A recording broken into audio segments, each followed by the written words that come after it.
Hello, welcome to my first YouTube video.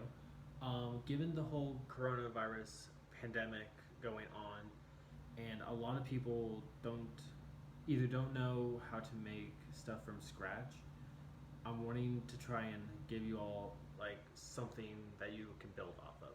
So for this video, I'm going to be giving you all a basic pasta dough. There is some stuff that you're going to need. First off is a fork. You can use your fingers. I usually use my fingers to mix it, but given the pandemic, use use a fork or use a utensil to mix it. You're going to need about 7 eggs, 6 of which will only be egg yolks, and 1 full egg. You're going to separate the egg whites from the egg yolks. And this, which is about a tablespoon of milk and a half tablespoon olive oil. You can use you can use a tablespoon of olive oil. I usually do, so I feel like that's probably a little bit more on the edge of a tablespoon each. Um, and that's all. Oh, and also a cup and 3/4, 1 3/4 cup all-purpose flour. This recipe doesn't need any special bread flours, pastry flours, just straight all-purpose flour. So, what you're going to do is you're going to separate all these egg yolks and put your egg yolks into the center of the flour. First, when you have the flour, you're going to put it into a well. I'm going to move that. There you go. So that way, whenever you mix it, it doesn't just go everywhere and you have a mess everywhere. It all stays central. It keeps everything in, and you won't have any problems, unless if you rush it. Next up, I should have prefaced this in the beginning. Wash your hands. I already washed my hands, but especially with the pandemic going on, and this pasta makes more than enough for you and your whole family to eat for dinner. Wash your hands. You don't want to spread disease, especially with the pandemic. I cannot stress that enough. So, anyway, back to the original thought processes. Go throw your egg shells away. Keep separating those egg yolks and egg whites.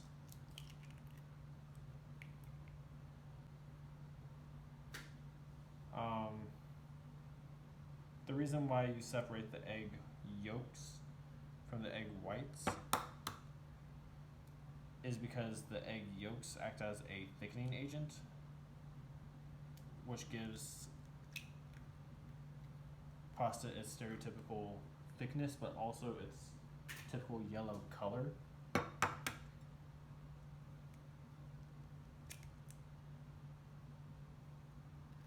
And you're just going to keep adding everything into your well. I'm going to go ahead and add in the milk and olive oil mixture. You don't have to until the end or whenever, it doesn't really matter, but I like to go ahead and put it in. So just keep on going.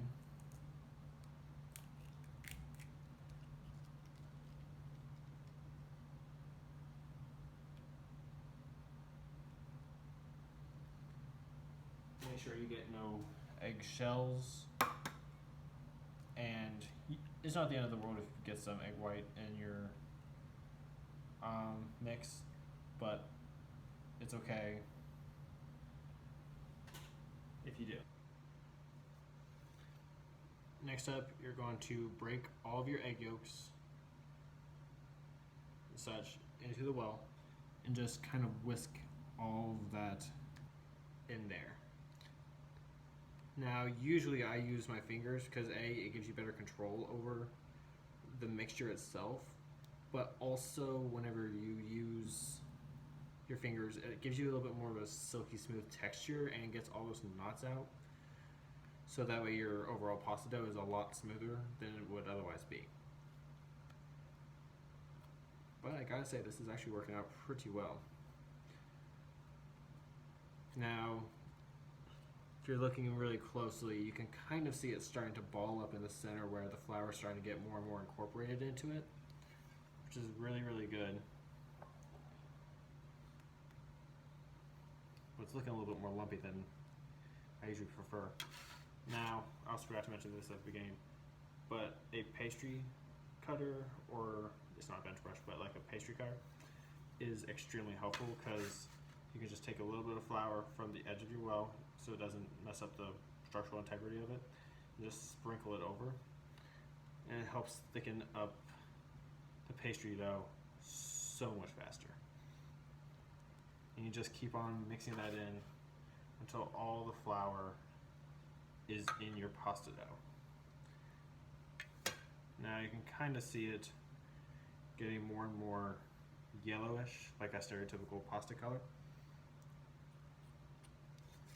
Just keep adding that flour. And I messed up, but that's okay.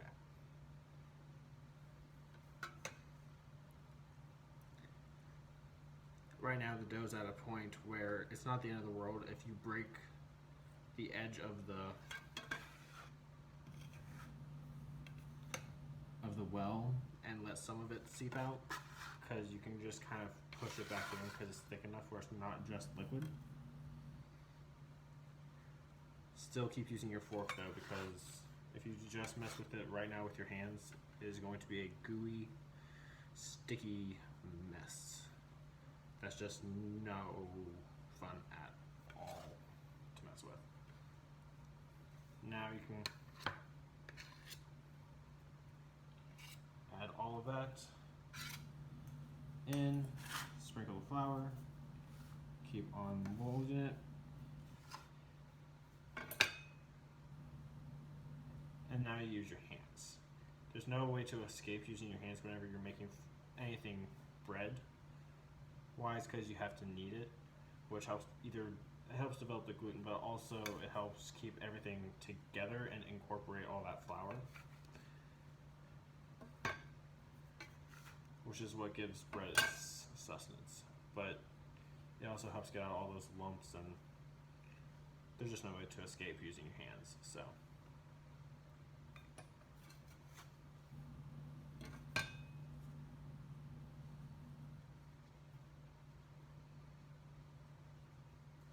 keep kneading, like keep tossing it back and forth together. Now, this is where the fun begins. You're going to knead this flour for about 30 minutes,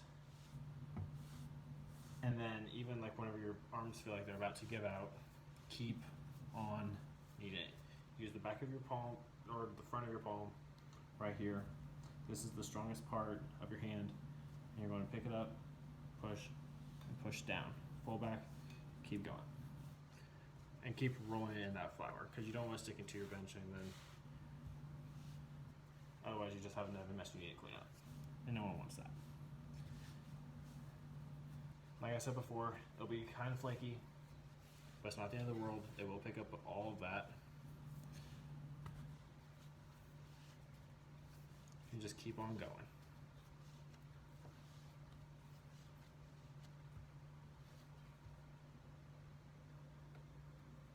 Okay, so now after about 20 minutes of kneading this, honestly, you cannot overwork this dough. Just keep kneading it until it passes the full test, which means it'll stretch without crumbling.